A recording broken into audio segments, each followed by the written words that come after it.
What is up, guys? Hey, I'm Kelly. I love Grundle's Keen. I'm Jazz, Demon Legos, Shamanic. And I'm Dawn. Kelly needs an aspirin, Glenn. Not me, other Kelly. No, not you, other Kelly. He sure does. Yeah, but I could use one too. Yeah. I want to talk about Kelly. I've got thoughts on her. Ooh. Not just because she shares a name with me. The name has nothing to do with it. I have a lot of thoughts on her. This is our From retrospective breakdown. So right now we're covering episode, this is 3, right? Yeah. Yep. Season 2? Okay. Yeah. Season 2, episode 3, Tether. The synopsis is, Kenny and Ellis make a grisly discovery out in the forest. Boyd struggles with the reality of what's happening to him. All right, let's jump into it with our MVPs. Jazz, you're going first. Who are you giving your pancakes to? My pancakes are going to Ellis. Whee. Don't feel like Ellis has a lot of big chances to shine on the show, and I think this is a particularly good episode for him. I love that they're just going to go for it. I love that he's not going to wait until they try to get home, and because what if it never happens? Seize the day. I love their relationship. It's one of the few bright spots in a very dim show, like a very dark show. And, Definitely. Yeah. Just the fact that he's wanted to spend time picking flowers for his fiance, and their love story is one I really enjoy. I do too. My MVP is going to Julie. Oh, wow. Choice. Finally eating something. Yay! I miss it.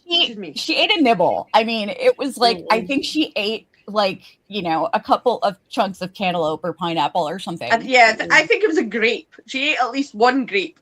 Yeah. And she was doing so very hesitantly. But we actually saw her eat. Like, for some reason, Julie does not eat. I feel like that is deliberate. It is, because if she eats in one take, she has to eat in every take.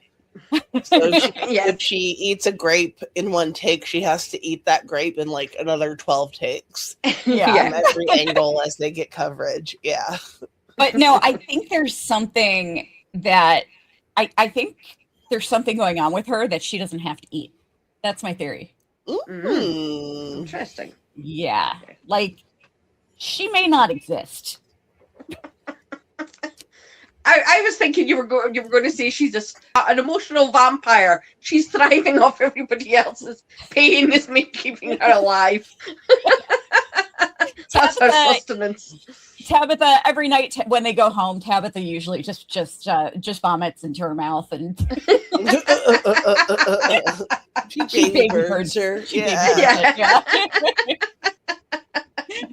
All right, Yum. Dawn, who is your MVP? Mine is Christy. I really could give it to her every week because she is in case of emergency, call Christy. Every time that anything happens, call Christy. And obviously This is a really big boo-boo that somebody has, and it's immediately call Christy. And I just love the way she is with Kelly, how soft and reassuring she is with her, while trying to deal with her own emotional problems with Marielle. For her medical savvy and her bedside manner, even with Jim. Yeah. Even with Jim. I hear ya. All right, let's go to our top 5s. Jazz, what is your number 5? My number 5 is the sound that Victor makes when he comes back to his room. And he realizes it's been ransacked, and he's just like,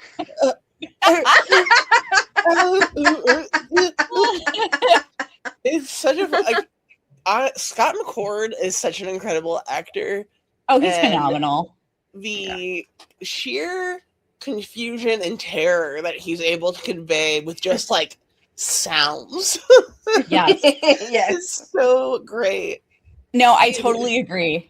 I totally agree. He was struggle bussing it after they cleaned out his room. I don't blame him. Yeah. Yeah, You definitely. touched my things. Somebody touched my things. All right, my number 5 is Boyd telling Ellis. This whole screen sharing thing is just not working out for me right now. Boyd telling Ellis to go see Fatima because, whenever like everything was going on, and Ellis was like, "I'm going to go help Kenny," and Boyd was like, "Do that later. Go see Fatima." I liked that because it just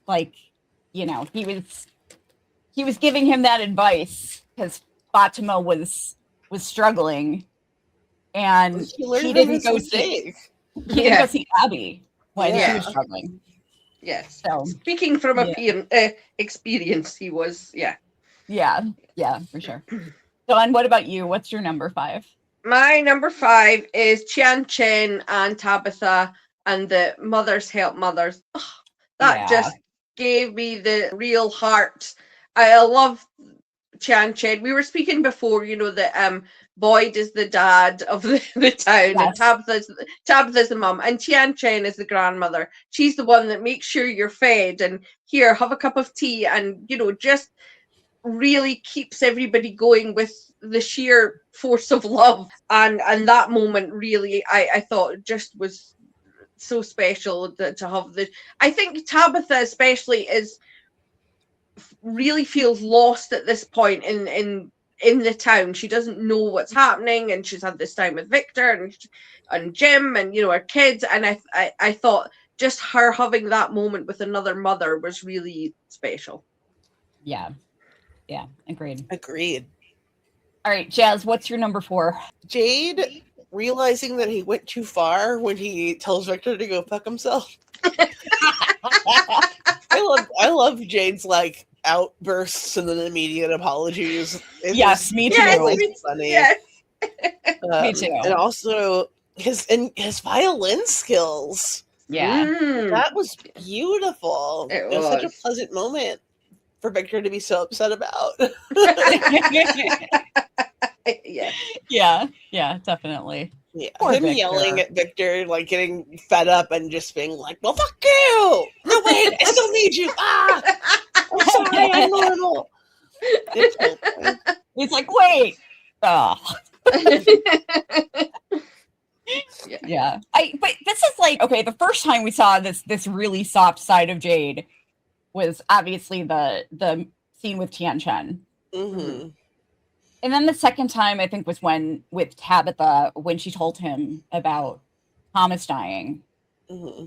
And then this was one of his moments of softness too, when he apologized to him afterward, and he's like, look, I'm sorry, I have issues.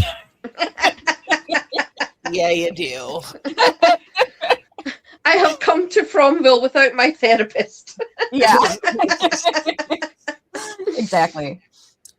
So my number 4 is Boyd putting Randall in his place. Amen. Yes. Oh, he did that so well. He just did that so fucking well. I love watching Boyd put Randall in his place. He's so good at it. I just like the slow escalation of it. He's just like, put the rifle fucking down. I loved it. Yeah. And then he drops it, and Boyd's like, that's a good choice. I love that. I love Boyd so much. All right, Dawn, what's your number 4? Mine's is also Jade and Victor and the violin, but specifically is Victor's reaction when he hears the violin. That moment where he pauses and before he opens the door, knocks on the door, and he sort of goes and he's in pain, and then it's like he's soothed and he remembers something, and there's so much in his expression in that moment. Again, it's just amazing acting choices.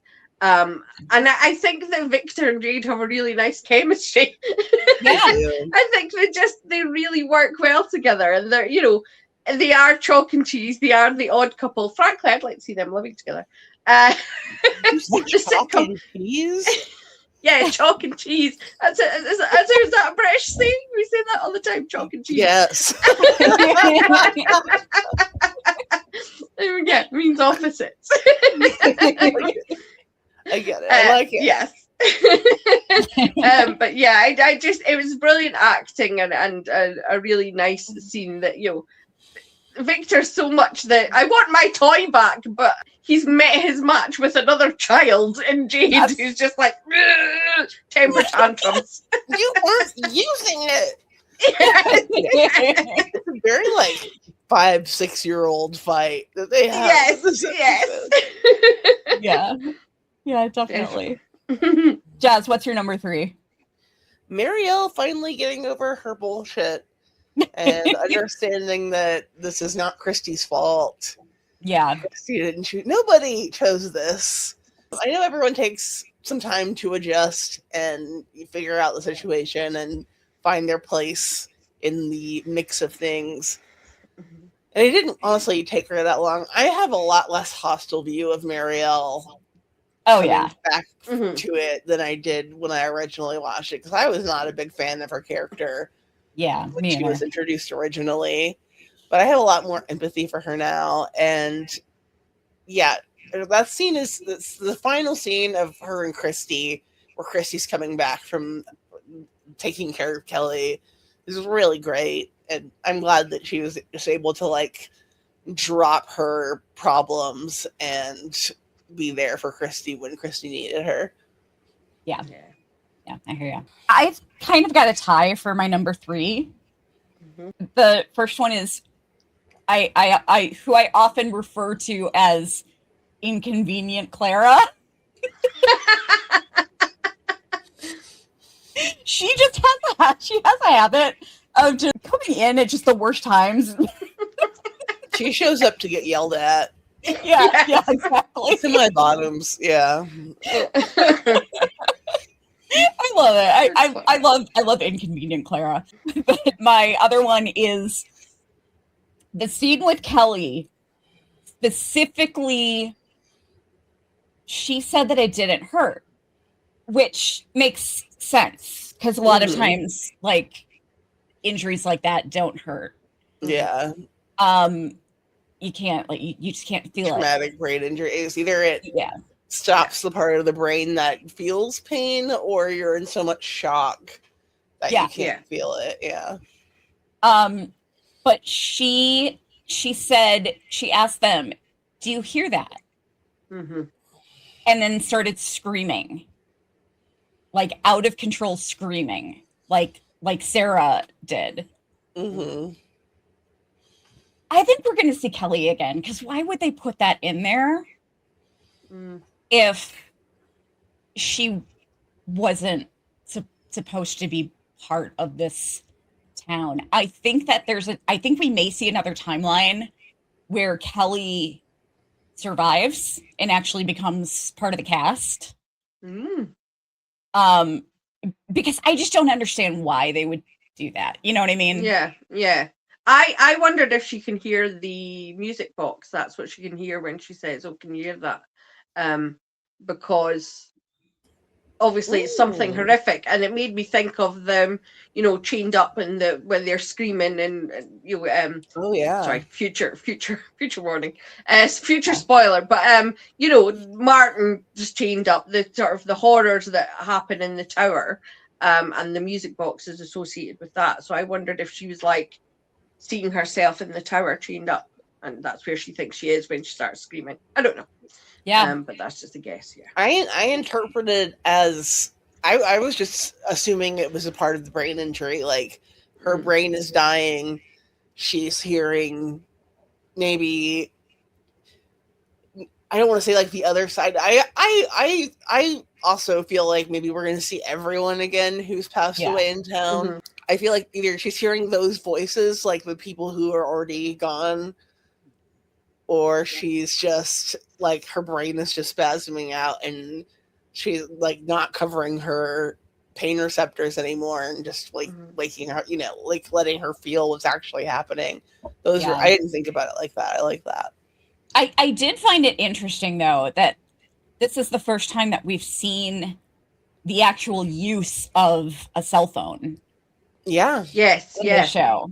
Like, Yeah. it was really cool because, like, it's, you know, obviously her alarm was set for that time. Like, it's probably set for the same time every day.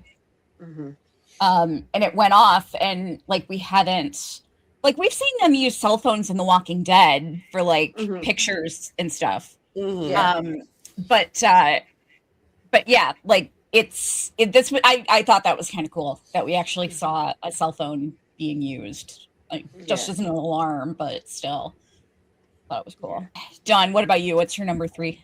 Mine's is excuse me, it's also Kelly, but it's Kelly's note to her mum. That scene is so heartbreaking. You know, she has such a small part in the show, but she gets this big focus, and that's her big moment. And you know, it's done so well. When she says, "Oh, I need to call my mom," you know, it's such a natural thing. I know I'm dying, so there's the thing out. You know, and it's what everybody would think to do, but she can't. And then they're saying, "No, we'll." The way that they promised to take a note and give it to her mum to just give her that comfort, and then she tells the story that she didn't hug her goodbye because she was fighting with her. It's just so heartbreaking, and over a man, Brian too. Phoebe Rex is the actress's name. I thought she did such a great job. So good. That scene is amazing. It is, it really is. It broke my heart. Yeah. It's pretty awesome when you see somebody come in for a small part in one episode and they just knock own it the out scene. of the park. Yeah, it's pretty awesome. Jazz, what's your number 2? Tian helping the Matthews family. Her conversation with Tabitha. We've already talked about it a bit, but Tian-Chen's one of my favorite characters, and her kindness and just her warmth, it really does help hold everything together. Like, she's just as important as Boyd or Donna for morale. I'll save that for later, but we've already talked about it, but I love just the moment between the two moms and her desire. She's just like, you guys all live with me now. I'm taking the whole group in, even Jim. It was such a kind thing to do. She didn't have to do that. Yeah. They could have given her Sarah. Should have given her Sarah's house. Yeah. I probably don't want to live there, but house swap. Yeah. It just was such a nice moment, and her kindness is unparalleled for any other character. Yeah, for sure. But what you're saying about how, you know, she's as important as Boyd, there's a reality game show in the UK called Race Across the World, where couples, you know, it's like The Amazing Race basically. And there's one at the moment, and it's a man. He lost his wife to, I think it's cancer, and he's racing with his wife's sister, and they'd hated each other before, but because they both cared for her, and it brought them close together. And he made such an important point like that the sister is there to be fun. She was there to laugh with her and whatever, and he was there just to keep everything going, to make sure she was fed and watered and cleaned, and you know, and that both are equally as important. And I think in a show like this, it's easy to get lost in, we need a leader who has to do everything and keep us going, and forget that you also need somebody who cares for the heart, who keeps them comforted and hopeful and warm and loved feeling. And you know, she is just as important as Boyd because of that. She creates a safe space for everyone. Yeah. Like, the diner is basically the town hall. It's one of the most important spaces in town, and that's because of her. She made that choice. She's the person who reopened the diner. Yeah, definitely. I mean, and like you said, Dawn, Tian-Chen really is like a grandmotherly figure, because she's just so comforting, you know. Yeah, she's just such a comforting character. And we'll tell you the truth, like grandmothers often do. Yeah. No, that haircut doesn't suit you. And we'll hit you in the head with a whisk if you're out of line. Yeah. My number 2 is Tabitha seeing the kids for the first time after she put on Miranda's coat. Oh, I didn't see that at I all. didn't catch that at all. Yeah. Damn. And then she saw them again as soon as Ethan finished his puzzle. Demon Legos. Yeah, as soon as he finished the demon Legos. And I think there's a reason for that. I think that because we saw that same pile of rocks, that same set of stacking rocks in the tunnels. Yeah, I think that is some kind of marker that's going to lead them to finding out stuff because it's somehow connected to the children. Yeah, for sure. Yeah. I was thinking about that whatever you want to call it, puzzle blocks thing. And I was thinking, it made me think of Jim in the sense of it's like something an engineer would build. It's a puzzle but everything has to fit together a certain way. And I was like, it just made me think of Jim. And I thought, I wonder if there's some connection further back that, with the kids or with the town, with an engineer or, something, or Jim. Yeah. Okay. Yeah. I think that both of these times that Tabitha saw the kids, it was for something triggered it. That's very interesting. Yeah, for sure. Dawn, Dawn, what about you? Yeah, my number 2 is Boyd's Brian Kelly story. I did not see where that was going. I thought he was going to tell us some morale tale about the army. And then he's talking about this guy dying in his arms and the fact that his name was Brian Kelly. And I went, ooh. It gave me that sort of chills of that, whether Kelly is somebody, we'll see again, whatever. This idea at that point that whatever is controlling this, the entity, plucked him out of their lives just to get at Boyd. And that's like, it toyed with Kelly specifically to get at Boyd and remind him of this thing.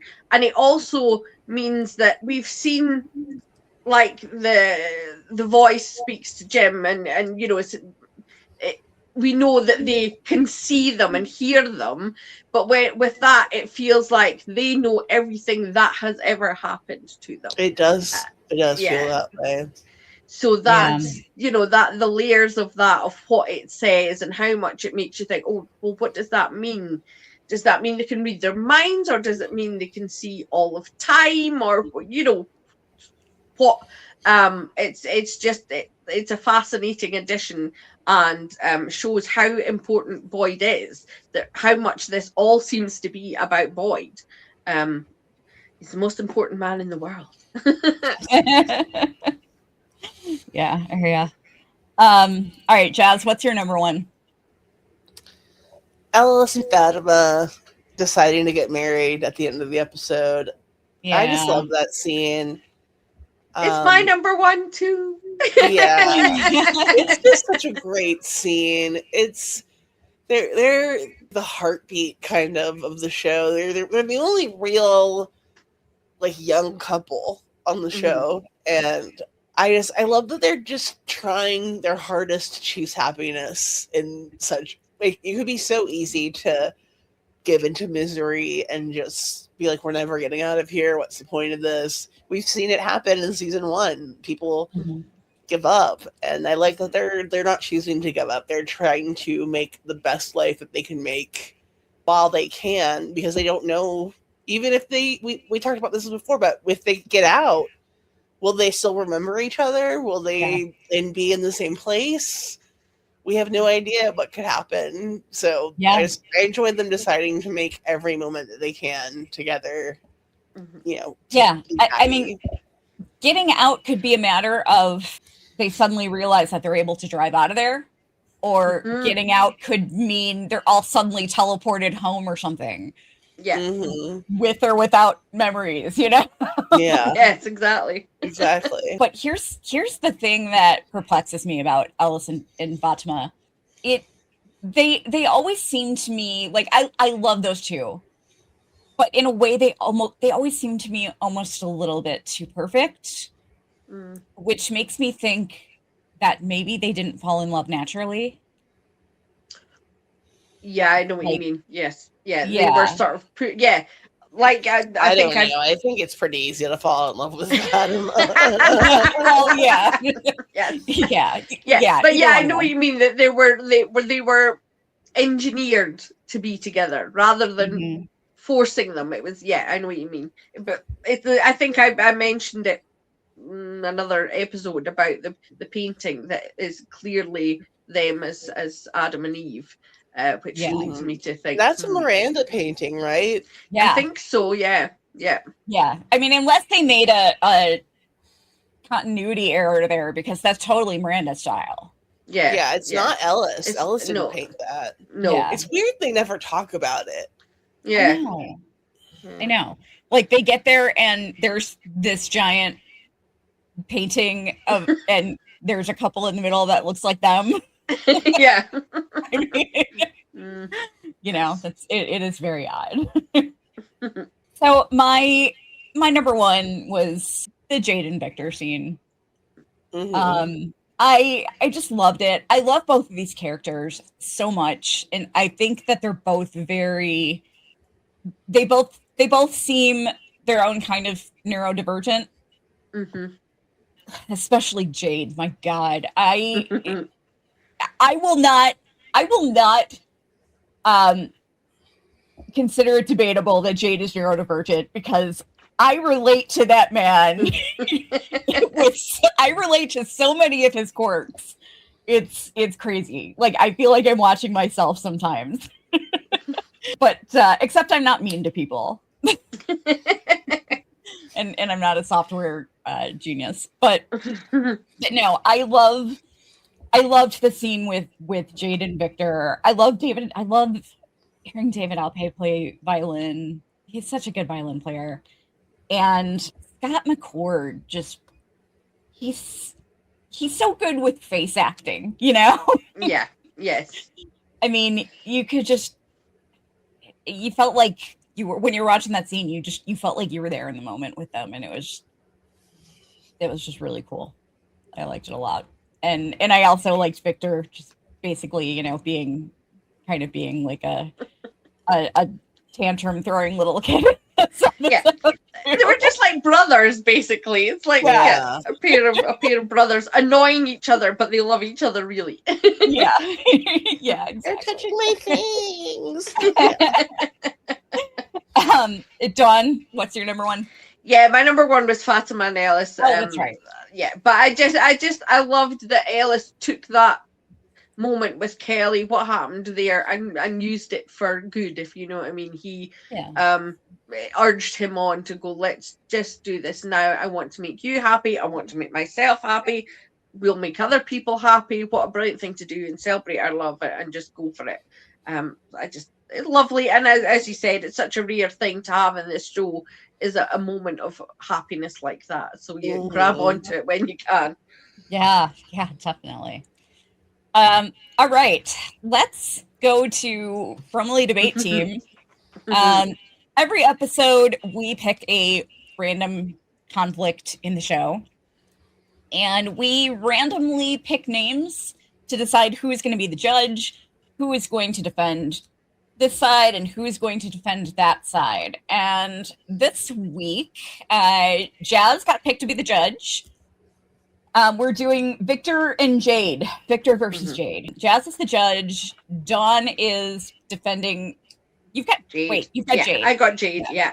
And I've got Victor. Yeah. Who do we think is the easier one to defend here?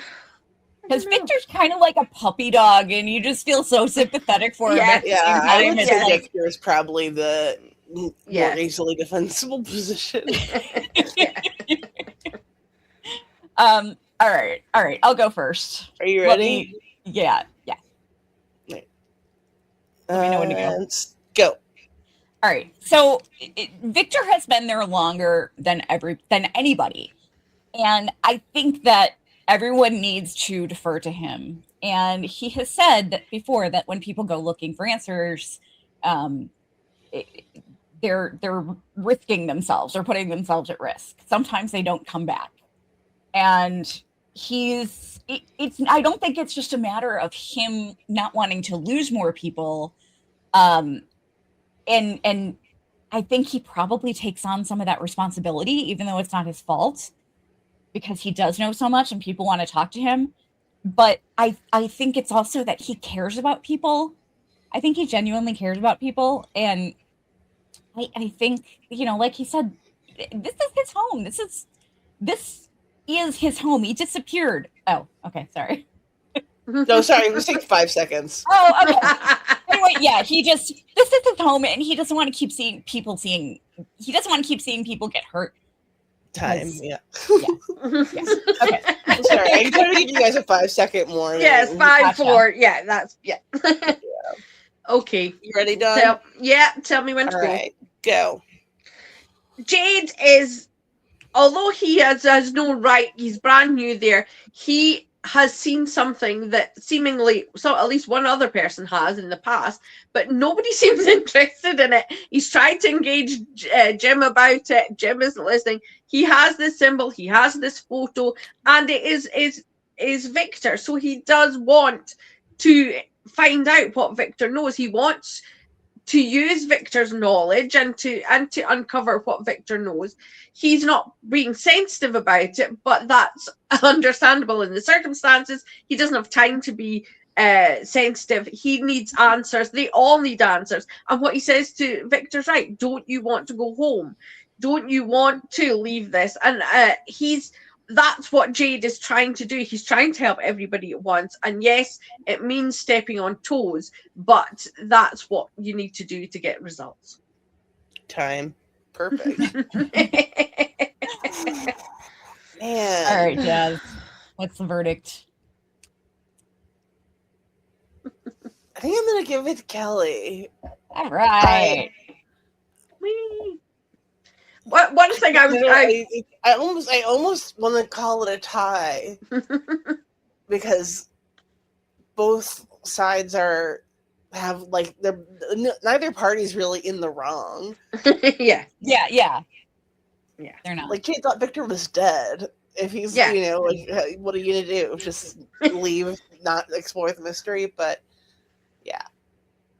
Something Kelly. I would give it to Kelly too, because in the middle of speaking, I suddenly realized something. I thought, no, that's the opposite side. Which is that when Jade says, don't you want to go home? He's got Jade's got everything to go back home to. He's just sold, a company. He's a millionaire. Mm-hmm. Victor, as far as he knows, has nothing because he's lost his family when he was a boy. Everybody he knows will have grown up and moved on. He's been there almost his entire life. What's he got to go home to? This is all he knows as an adult, as a person, as long as his memory goes, basically. So yeah. Mm-hmm. Victor, I'm right. I agree. Victor for the win. All right.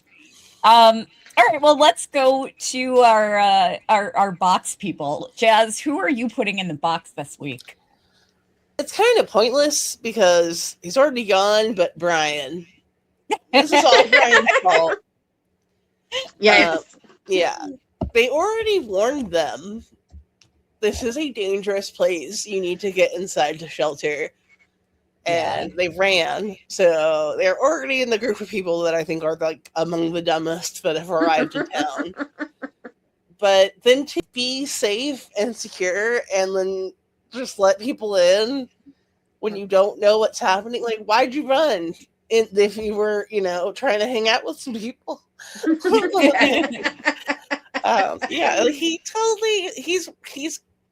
could have survived a lot longer. I don't think Kelly would have opened the door on her own. Yeah. No. So, definitely. They put Yeah, Brian's corpse in the box. Jazz, that was your namesake and my namesake. Mhm. Because I recognized her voice. That was definitely Jasmine out there. Yes. Yeah, I recognized her voice right away. So my LVP, the person I'm putting in the box, this might be a little controversial, but I think it's fully deserved. I'm putting Christy in the box. Okay. Because I am sorry. If I was Kelly, I am Kelly, but if I was that Kelly and I was given the choice, hey, do you want us to pull out the screw, or do you want us to just shoot you in the head? Please shoot me, please. What? They don't even have to let her know it's coming. They can shoot her in the back of the head. Just close her eyes, blindfold her, whatever. She doesn't have to see it coming. I mean, she's feeling fine. She's going to die. She knows she's going to die. She's not in pain right now. Mhm. Let her go out as painlessly as possible. Like, I don't understand why Christy didn't want it done that way. It was very, very strange to me. I think she just didn't want her to be scared. She's already like in a miserable position. I don't necessarily think it was the right call, but I understand it to some extent as someone who has a lot of issues with guns. Yeah. Yeah, I hear ya. Mine's is even more controversial. I'm putting Boyd in the box. Boyd! Ooh, hot takes today. Ouch! And I'll tell you for why. Boyd, right. Stop lying to people. Don't cover up what happened to you. I know he's trying to protect his son. I know he's trying to protect everybody. But this is not the place to keep secrets that are as big as, I woke up in a place where I was trapped in a well, and then there was this old guy, and he pulled me out, and there was a music box, and then I've got worms under my skin, and I appeared here. Like, that's a huge amount of stuff to keep cover up. A, it's not good for you to try and shoulder all yourself. That's not, and B, that information might be useful to everybody else. Keeping it to yourself is only going to, it's like a soap opera thing for me. You go, it's only going to cause misunderstandings. They need to for the drama. But he's doing it for the best of reasons, but it is not smart. It is not the way to lead, to keep secrets and try and deal with it all without telling people. No, Boyd, don't. Bad boy. Bad boys. One of the biggest complaints people have about the show is the lack of sharing of information between characters. Yeah. I've always found that a little. I get it because it helps with the drama, but they should be communicating more. Yeah, they should have a daily meeting. What weird stuff have you seen in the past 24 hours? Let's take notes. Yes. At least once a week. Yeah, definitely. I feel like everyone's afraid that people are going to think they're crazy, but you already live in a monster town. Yeah, exactly. I don't know. I always find it strange when people doubt what's happening, what other people are experiencing. It's like, you would have never believed in a million years that you lived in a town with monsters. So why are you thinking that this doesn't add up? We can't leave this town, but you seeing something is a step too far. Right. No. I know Boyd's worried about Christy because she knows about his Parkinson's, and Parkinson's can sometimes have dementia. Yeah. So he's worried about people thinking he's not mentally cogent, but I think he needs to give himself a little more credit. Yes, exactly. He trusts. Yes, exactly. Yeah, especially because it's clear Donna wants him to open up to her, and he's just, she can take it. He knows she can take it because she's Donna. So do it. Until you push her too far. Well, yes. And then she's axe wielding Donna. Yeah. All right, Jazz, what is let's go to our bottom fives. Jazz, what's your number 5? Everybody's always mean to Clara. Leave Clara alone. I know she just shows up to deliver like a line of exposition and then get yelled at. Yeah. She comes in with her iPad. She comes in to check on Victor. She's like, hey, I was worried about you. We haven't seen you since everyone died. Yes. I'm so glad you're safe. But he's like, I like Clara. The fandom is hateful to her because she's a plus size woman. Of course. It bothers me. I like her character a lot. I think she's very sweet. I'm always excited when she shows up. And I want people to be nicer to her in general. I want them to give her more screen time. Yeah, I agree. And assured. Yeah, it's so much to ask for. She did get to put Jade in his place. Yeah. Yeah, last season season was really cool on Jade. She gets her bike back. I know. That's probably why she was so good at putting him in his place, because she's still pissed about the bike. And I think it's just like hanging out there outside. He uses it still. Oh yeah, he does, doesn't he? Mm-hmm. Yeah. I was going to say, do you think she arrived in town on her bike? Like, could you imagine going round and round the town 3 times, but on a bike? And you're like, oh, where's this? I'm ended up back here again. Oh my god. I'm guessing it looks like a pretty old bike. I'm guessing it was probably there. Yeah, for a while. Although she didn't come with luggage. No. Yeah, definitely not. Although she does kind of lay claim to it. I mean, but she might have found it and like fixed it up or something. Who knows? Yeah. My number 5 is Tilly. Tilly just being a shit stirrer. This is what she does. Yeah. Tilly is an agent of chaos. I love Tilly, but she's an agent of chaos. It's like she really, and that's why everyone was suspicious of her, because she knows exactly the right thing to say or do to like cause problems. Yeah. She's definitely like the town gossip. She shows up with like information that she shouldn't have. Yeah. And like says the worst possible thing for that character to hear. Yeah. Times. Yeah, like I would absolutely hang out with if I were in Fromville, I would probably be hanging out with Tilly all the time, but I would never share anything personal with her. Dawn, what about you? My number 5 is Tabitha saying she's refusing to let her kids stay in Colony House. Why? Yeah. I know that a lot of them just died, but that wasn't their fault.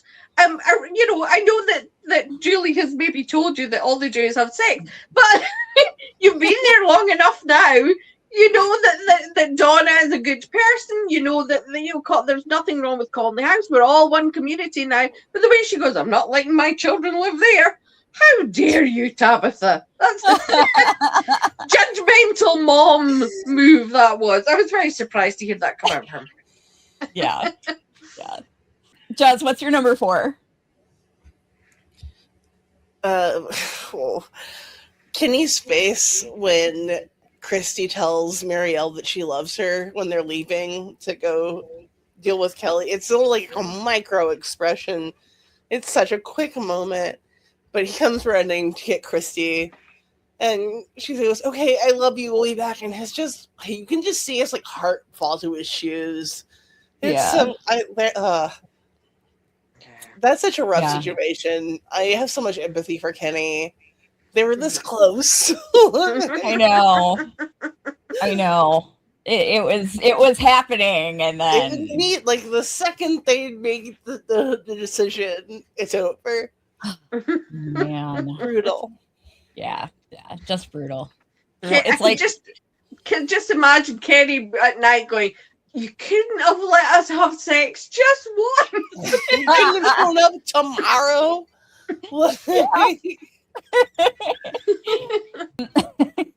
My number 4 is Man, those kids are just gross. Yeah, I'm thinking, why do they have to be so like tough to hear? And I think because they're dead and sun starved, and they're like albino vampire children with alopecia.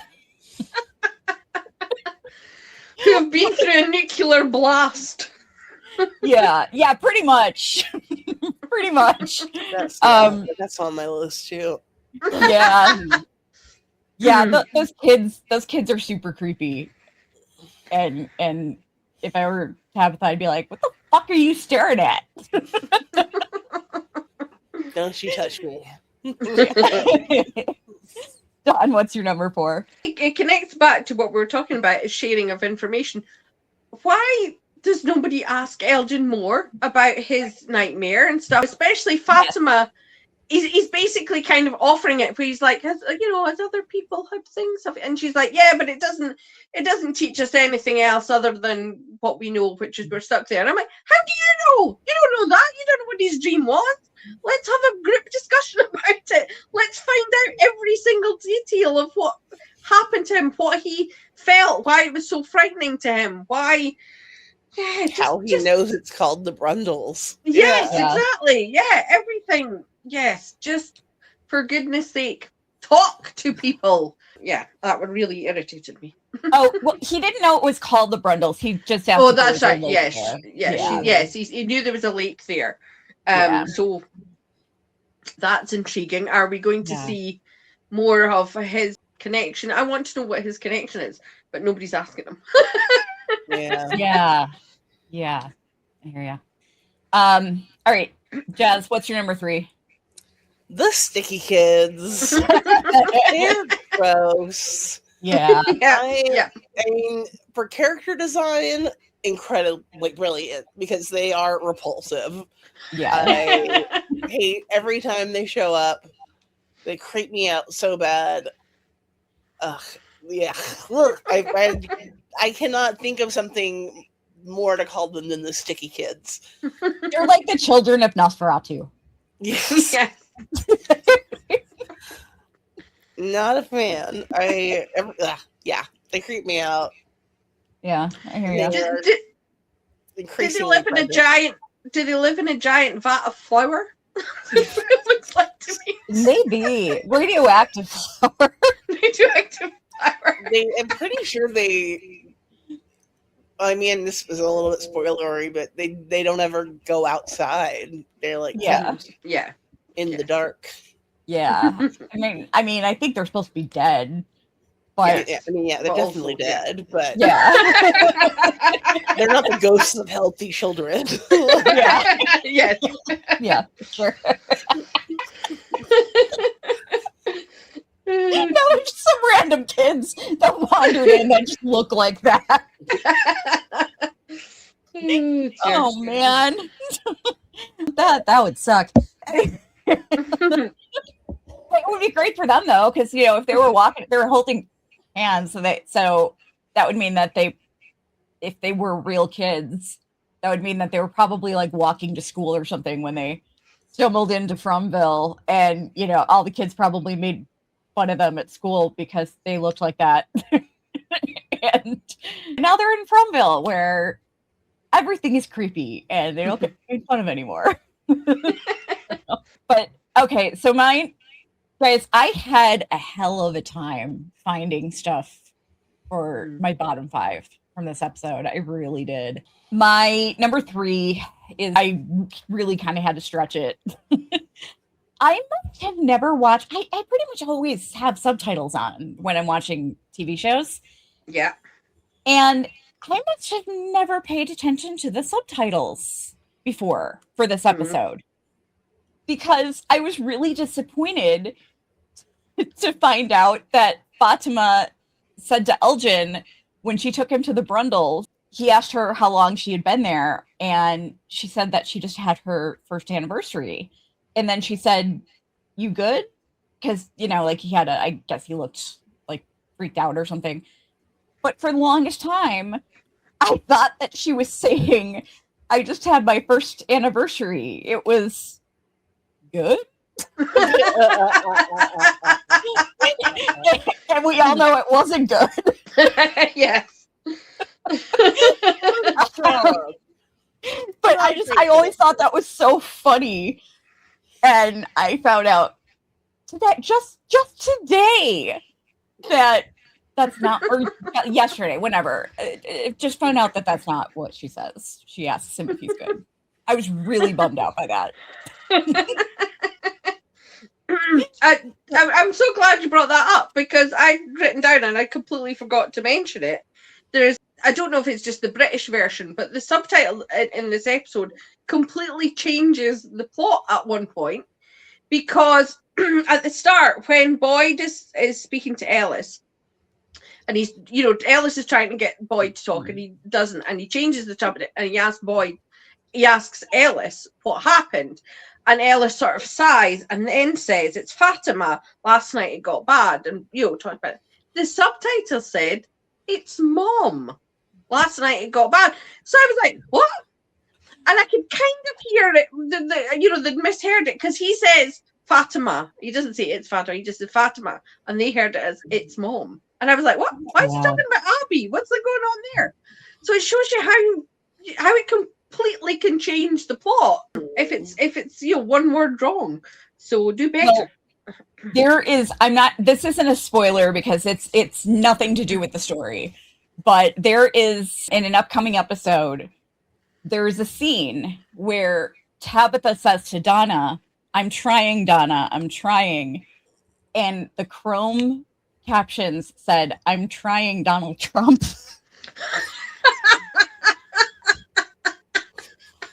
For war crimes. Which is funny, because the last thing I just saw Catalina Sandino Moreno in, other than From, was, I already forgot the name of, Barbarians. And she actually has a line about Donald Trump in the movie, and how he has the face of a rapist. Nice. It's undeniable. Yeah. That's a great movie, by the way. Barbarians, not Barbarian.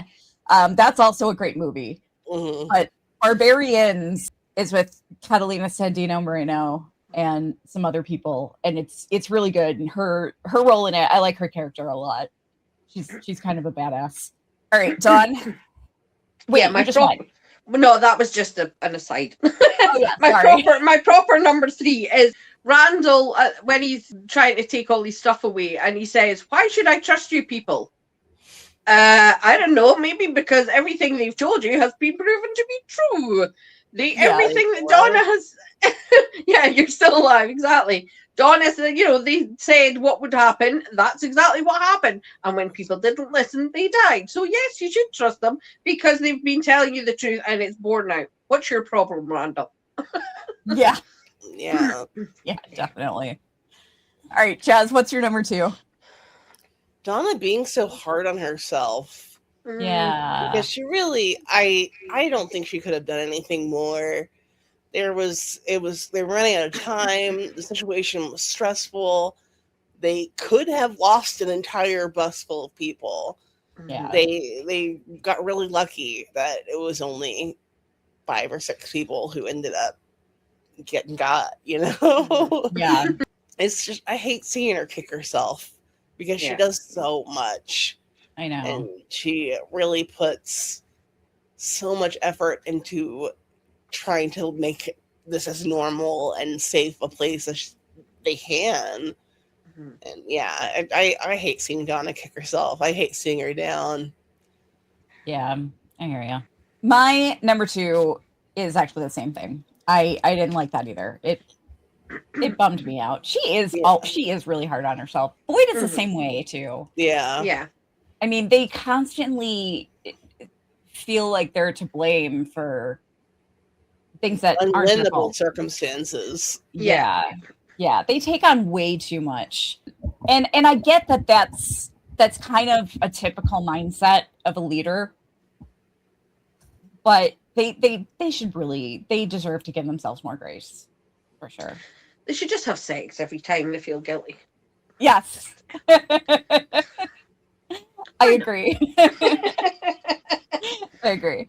All right, Dawn, what about you? My number 2 is them making Kelly watch them destroy Brian, to rip Brian apart. Knowing what we know, that she says to her mum about, that she had to fight with her mom about Brian, that she chose him, and that guilt she will have about her mom, and then seeing him ripped apart in front of her, like, way to absolutely destroy the woman before you kill her. There's no need to. You're going to kill her anyway. You're using it to send a message to Boyd. Why do you need to punish her twice? And that just shows the evilness. And also, spoilers, it's relevant for something else that happens. They were practicing for something later. I like that that's clever, but I don't like that. They're like, let's try this and see what happens. Just the level of evil. Yeah, for sure.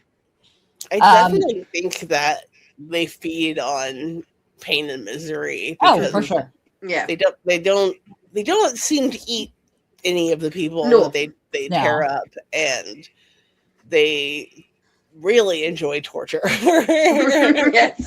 It seems unnecessary when you're like a super strong monster. So I definitely feel like the horror of it and the pain and anguish is more important to them than the actual death and killing. Yeah. Jazz, what's your number 1? My number 1 is just like poor fucking Kelly, dude. Yeah. Poor Kelly. Is that her natural eyes? Her one eye looks, I don't know if it was like a lighting effect or if it was just maybe even a computer effect, but her one eye looks so bright and like crystally. I was wondering if it was like maybe because of the injury or if that's just the way her eyes look and the lighting was strange, but it drove me nuts. Interesting. I'm just looking at a picture of her right now. Yeah, she's gorgeous. She's beautiful eyes. She's stunning. Mm-hmm. Yeah. And I don't see anything. You can't really see anything. Yeah, I think it's maybe just it was just like the way she's angled and the lighting. Yeah, but it just something that caught my eye because there's so much going on with the one-eyed thing on the show. There's multiple moments with different one-eyed folks. Yeah, I just couldn't stop looking at her face in general because she's just stunning. Yeah, she's so beautiful.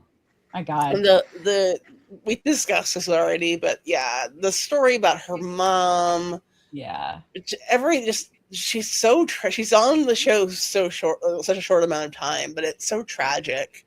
Yeah, and sad. Like you're able to build up empathy for her very quickly.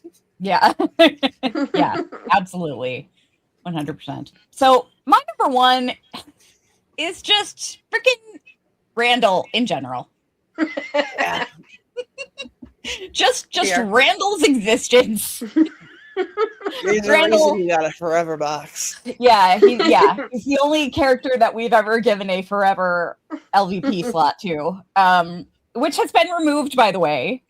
Yeah, but he it stands for season 2. yeah. Oh God, he's just the worst, just the absolute worst. Dawn, what about you? What's your number 1? It was my reason that I put Boyd in the box is he's keeping all to himself. It just made me so frustrated. Talk to your son, talk to Donna, talk to Christy, somebody, for the love of God. Just tell them what just tell them what you've gone through, for goodness sake. It's such a and maybe it is military training and being a leader or whatever, but no, in this circumstances, you need to tell them everything that's happened to you, and you will feel better, and they will know more in case of other weirdness happens. I just wanted to explain my nickname really quick. I kept. Dawn, do you know what Grundle means? No, well, and the only one thing I know is underwear, but that's Well, it's covered by your underwear. okay. Yeah, okay.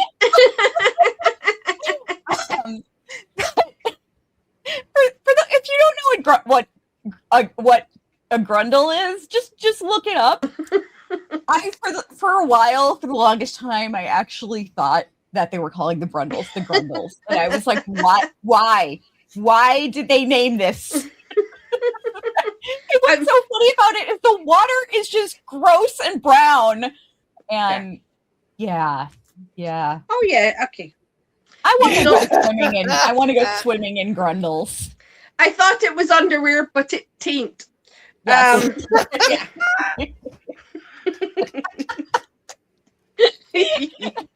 Yeah. I almost made my name. I love swimming in taints. Yeah, I don't know why the Brundles is such an attractive place because it looks disgusting. I would not be swimming in that. It's really gross. Do you guys have anything else you wanted to add before we get out of here? No. All right, guys. We are still covering all of the episodes up till the season 4 premiere. We actually have most of the season 3 episodes recorded already.